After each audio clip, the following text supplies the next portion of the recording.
Good evening, America. Tonight we investigate a case that has shaken California and gripped the nation: the disappearance and presumed murder of 7-month-old Emmanuel Haro. August 14th, 2025. Yucaipa. The Haro family attends their older child's football practice. They are surrounded by dozens of families and children. Among them is baby Emanuel, seen in public for what may be the last time. Hours later, his mother tells police she was attacked while changing Emanuel's diaper in a parking lot. She claims she was struck from behind, knocked unconscious, and awoke to find her child missing. But here's the problem. If she wasn't truly unconscious, why didn't she cry out? Why didn't she scream for help in a crowded area where dozens of families were nearby? No one heard her. No one saw her. No video, no witnesses. And in a field filled with children, only one baby vanished: Emanuel. And then came the questions about the father. During the crucial window when Emanuel disappeared, Jake Haro was not present. He reappeared only later with no clear explanation of where he had been. Investigators searched the Haro home, and what they found turned suspicion into horror. Floorboards ripped up, possibly to conceal blood. Baby clothes and toys missing. Family photographs altered to erase Emanuel's presence. Signs not of a random kidnapping, but of a deliberate cover-up. And even more disturbing, relatives admitted they had not seen Emanuel for nearly a month before the alleged abduction. Was this football practice a family outing, or a stage set for a crime already committed? And the history of violence could not be ignored. Years earlier, Jake Haro's infant daughter from a previous relationship was left brain damaged while under his care. His ex-wife described him as abusive, controlling, and dangerous. Court records confirm convictions for child cruelty and illegal weapons. A man with a violent past, now at the center of his own son's disappearance. Days later, in shackles and a prison jumpsuit, Jake Haro led detectives into the California desert. He claimed he could show them where Emanuel was buried, but after hours of digging, search dogs and investigators found nothing. No body, no grave, no Emanuel. And yet police are clear. This was no abduction. Their conclusion? Emmanuel Haro was never kidnapped. He was killed by his own parents. Stay with us as we unfold the lies, the secrets, and the chilling evidence behind the murder of baby Emmanuel Haro. August 14th, 2025. Yucaipa, California. The sun is setting over the football field. Parents cheer from the sidelines, kids run across the grass, and families settle in for practice. It's a safe, familiar place, the last location anyone would expect tragedy to strike. Among the crowd is the Haro family: Father Jake, Mother Rebecca, their older child, and 7-month-old Emanuel. Witnesses confirmed the baby was there. He was seen alive, strapped in his stroller, as other parents tended to their own children. Dozens of babies and toddlers were present that evening. Only one would vanish. According to Rebecca, it happened quickly. She claimed she carried Emanuel to the parking lot to change his diaper, away from the crowd. She told police she was suddenly struck behind, that she lost consciousness, and when she awoke, Emanuel was gone. But immediately, the cracks began to show. Witnesses in the parking lot reported no disturbance, no scream, no struggle. Security cameras showed no evidence of an abduction. And Rebecca herself admitted she had not been unconscious for long, yet she never cried for help, never called out to the dozens of parents only feet away. In a busy lot filled with people, no one heard anything. No one saw anything. Then there was Jake. During those crucial minutes, while Emanuel allegedly vanished, the father was unaccounted for. He resurfaced only later, claiming he had been elsewhere on the field, but offering no proof. In a case where every second mattered, the father's unexplained absence would become the first of many red flags. What began as a desperate search for a missing baby was already raising a darker question: was there ever a kidnapping at all? Within hours of Emmanuel's reported abduction, investigators turned their attention to the Haro home. At first, it was routine, a standard search for signs of forced entry, clothing, or anything that might help find a missing child. But what they discovered inside told a story no stranger could have written. Floors had been ripped up. Investigators noted spots that appeared to have been scrubbed clean, possibly blood. Baby clothes and toys, the kind a 7-month-old would use every day, were missing. Family photographs had been altered, with Emmanuel's face cut out or erased. This was not the home of grieving parents. This was the home of people trying to erase a child's existence. Detectives also learned something chilling. Relatives admitted they hadn't seen Emanuel for weeks before the so-called abduction. Some wondered if he had even been alive the day of the football practice, or if the event itself had been a stage, a carefully crafted illusion designed to give the appearance of a public disappearance. And then came the most damning detail.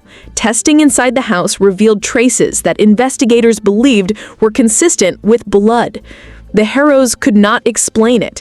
They offered no medical history, no accidents, nothing that could account for why a baby's blood might be inside their home. What was once described as a kidnapping was now looking more like a cover-up. And for Jake Haro, with his violent past, and Rebecca Haro, with her contradictory story, suspicion was closing in fast. As the search for Emanuel continued, detectives began digging into Jake Haro's past, and what they found painted the picture of a man already well acquainted with violence, lies, and abuse. Years earlier, Jake had another daughter from a previous relationship.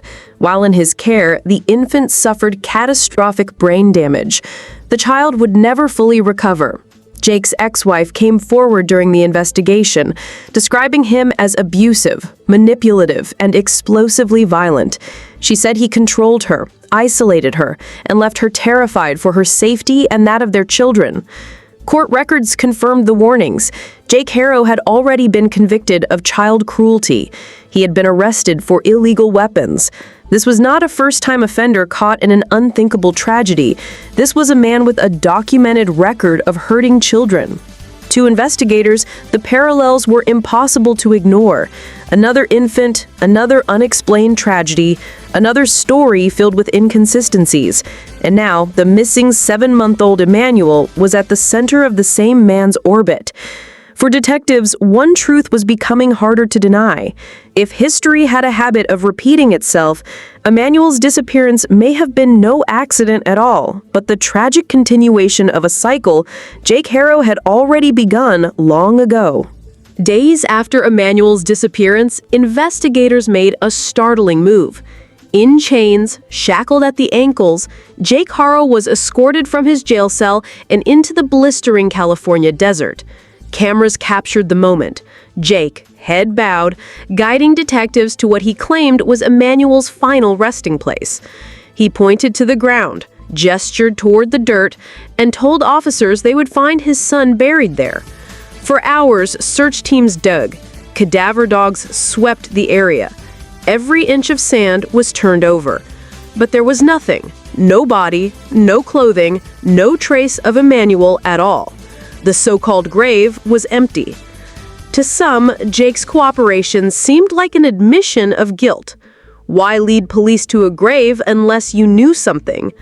But to investigators, it looked like something more manipulative, a desperate attempt to redirect, confuse, and control the narrative, a performance by a man already accused of living behind lies. Jake himself led authorities to what he called Emanuel's grave. But when investigators arrived, there was no body, no remains, no trace of Emanuel. Why? Because Jake is not working alone. He has connections, dangerous ones. The same man in possession of an illegal firearm could easily have accomplices who helped him erase the evidence. It's not far-fetched to believe they returned to that grave. They dug Emanuel back out, silenced the final proof, and left an empty patch of dirt as a stage prop. The goal? To kill not just Emanuel, but the truth itself. And while Jake misled authorities in the desert, the evidence inside the Haro home remained damning. The cleaned floors, the missing baby items, the erased photographs. It was clear Emanuel had not been taken by a stranger. He had not vanished into thin air. Something had happened much closer to home. And suspicion was no longer divided. Both Jake and Rebecca Haro were now under the spotlight.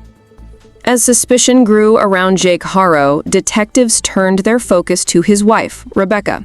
Her version of events had been shaky from the start. She claimed she was struck from behind in the parking lot, that she was knocked unconscious, and that when she woke, Emanuel was gone. But when pressed further, her own words betrayed her. Rebecca admitted she had not been fully unconscious, only dazed. Yet in those critical moments, she did not cry out.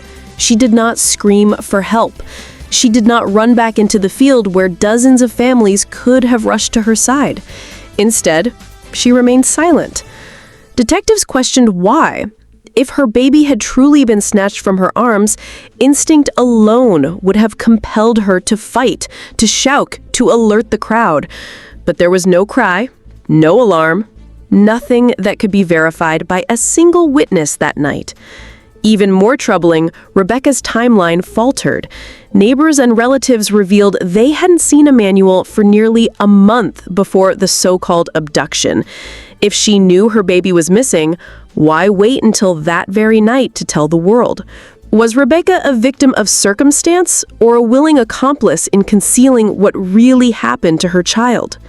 The silence, the inconsistencies, the missing pieces of Emanuel's last days, all of it pointed to a devastating possibility. Rebecca knew more than she was saying, but let's thin for a while. Rebecca claimed she was struck in the head, that she fell, nearly unconscious. But even in her version, she admitted she was awake, aware. Then why didn't she scream?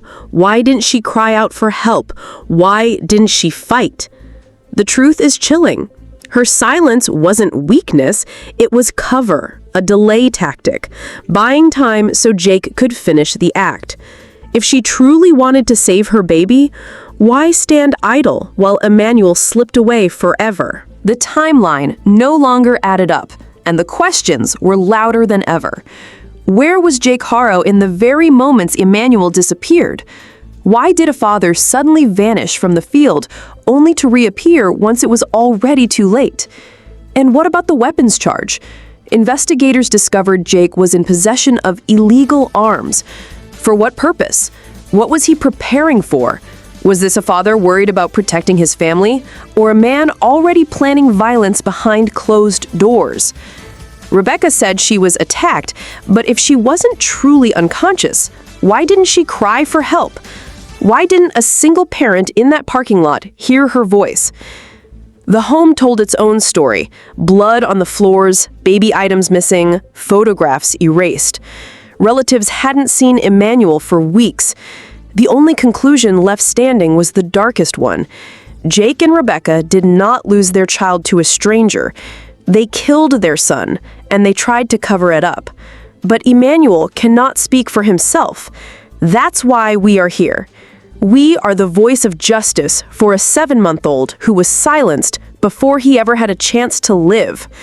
If you believe Emanuel deserves truth, drop a comment, tell us where you're watching from, and subscribe, not as just another click, but as an echo of justice. Together, we will dig until the very end. Stay with us, as in the next act, we reveal the evidence that finally exposes the Haro family's lies. The facts can no longer be ignored.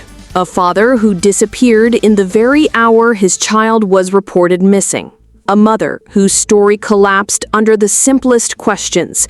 A home cleaned of blood and stripped of the baby's belongings. Relatives who admit they hadn't seen Emanuel for weeks.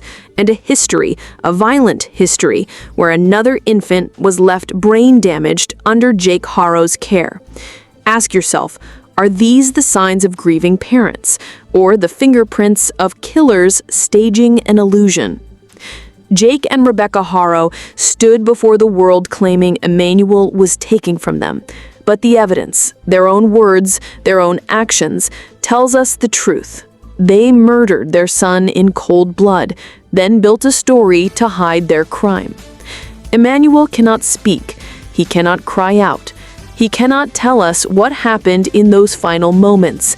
But we will not let his story be buried under lies.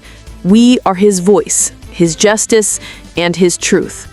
To every one of you watching, don't just listen, act. Subscribe, not for numbers, but to stand as a voice echoing Emmanuel's name. Comment where you're watching from, share your thoughts, and join us as we uncover every piece of evidence until the very end. Because this is not the last chapter, and as long as questions remain, we will stay on this case. Stay with us.